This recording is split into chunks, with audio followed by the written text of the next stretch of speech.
ਐਨਾ ਹੀ ਕਹਿ ਐਲਾਨ ਸੁਣ ਲੈਣ। ਨਹਿਰਾਂ ਤੇ ਦਰਿਆਵਾਂ ਤੇ ਨਹਾਉਣ ਵਾਲੇ ਕੱਲ ਨਾ 2-3 ਭਾਈ ਸਾਡੇ ਪਿੰਡ ਦੇ ਨਹਿਰ ਤੇ ਨਹਾਣ ਗਏ ਜੋ ਇਕੱਠੇ ਹੋ ਕੇ ਆ ਗਏ ਨੇ। ਜੇ ਮੈਨੂੰ ਆਉਂਦੀ ਤੇ ਸ਼ਰਮ ਹੈ ਵੀ ਉਹਨਾਂ ਆਖਿਆ ਵੀਡੀਓ ਨਾ ਲਾਜ਼ਮੀ ਬਣਾਣੀ ਜੇ। ਉਹ ਕਹਿੰਦੇ ਨੇ ਬਸ ਅਸੀਂ 2 ਦੁਹਾਣੇ ਲੈ ਗਏ ਆ, 6 ਬੰਦੇ ਆ ਇਹ ਬਾ ਉੱਥੇ ਨਾਲੇ ਨਹਿਰ ਹੀ ਨਹਾਉਂਦੇ ਆ, ਨਾਲੇ ਉਹ ਦੁਹਾਣੇ ਉੱਥੇ ਬੰਨੇ ਆਏ ਬਾਂਸ ਨਾਲ ਬਾ ਠੰਡੇ ਹੋ ਜਾਣ। ਇਹ ਜਿਵੇਂ ਦੁਹਾਣਾ ਘਟਿਆ ਨਾ ਤੇ ਆਲੀ ਦੁਆਲੀ ਉਤਰੀ 40 ਬੰਦੇ ਆ ਗਏ ਨੇ। ਅਸੀਂ ਕੀ ਕਾਸ਼ ਖਾਧੀ ਏ, 2-2 ਪੀਸ ਖਾਦੇ ਨੇ। ਕਹਿੰਦਾ ਉਹ ਇੰਜ ਦੁਹਾਣੇ ਨਾ ਆਫੇ ਆਏ ਨਾ ਨਾ ਕੇ।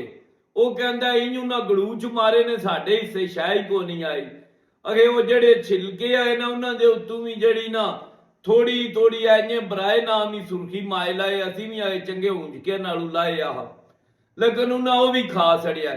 ਸਾਰੇ ਭਾਈ ਜਿਹੜੇ ਨਹਿਰਾਂ ਦੇ ਨਹਾਣ ਜਾਂਦੇ ਉਹਨਾਂ ਦਰਿਆਵਾਂ ਤੇ ਤੁਹਾਡੇ ਅੱਗੇ ਦਰਖਾਸਤ ਹੈ ਬਸ ਤੈਰਾਕੀ ਨਾ ਬੜੀ ਵੱਡੀ ਐਕਸਰਸਾਈਜ਼ ਹੈ। ਜਿਹੜਾ ਬੰਦਾ ਥੱਕ ਜਾਂਦਾ, ਭੁੱਖ ਲੱਗ ਜਾਂਦੀ ਤੇ ਕੋਈ ਨਾ ਕੋਈ ਸ਼ੈ ਲੈ ਜਿਆ ਕਰੋ ਆਪੂ।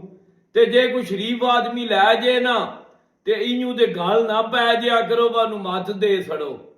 ਇਹ ਮਿਹਰਬਾਨੀ ਕੀਤਾ ਕਰੋ। ਆਪਣੀ ਨਾ ਘਰੋਂ ਹੀ ਕੋਈ ਸ਼ੈ ਜਾਂ ਰਾਹ 'ਚ ਕੋਈ ਬੰਦੋਬਸਤ ਕਰਕੇ ਨਾ ਉੱਥੇ ਆਪਣਿਆ ਕਰੋ। ਤੇ ਜਿਹੜੇ ਸ਼ਰੀਫ ਆਦਮੀ ਕੋ ਭੁੱਲ ਕੁੱਦ ਕੇ ਸ਼ੈ ਲੈ ਜਾਣ ਨਾ ਉਹਨਾਂ ਦੀ ਗੱਲ ਨਾ ਪੈ ਜਿਆ ਕਰੋ। ਇਹ ਬੜੀ ਮਿਹਰਬਾਨੀ ਨਵਾਜ਼ਿਸ਼ ਹੋਵੇਗੀ ਮੇਰੀ। ਨਾ ਇੱਕ ਰਿਕੁਐਸਟ ਹੈ, ਮੇਰਾ YouTube ਚੈਨਲ ਹੈ ਸ਼ਾਹਿਦ ਕਮਾਲੇ ਦੇ ਨਾਂ ਤੇ। ਜਿਸ ਤਰ੍ਹਾਂ ਸਾਰੇ ਦੋਸਤ ਭਾਈ ਟਿਕਟਾਕ ਦੇ ਮੁਹੱਬਤ ਫਰਮਾਉਂਦੇ ਹੋ, ਇੰਜ ਮੇਰਾ ਚੈਨਲ ਸਬਸਕ੍ਰਾਈਬ ਕਰ ਲਓ। ਮਿਹਰਬਾਨੀ।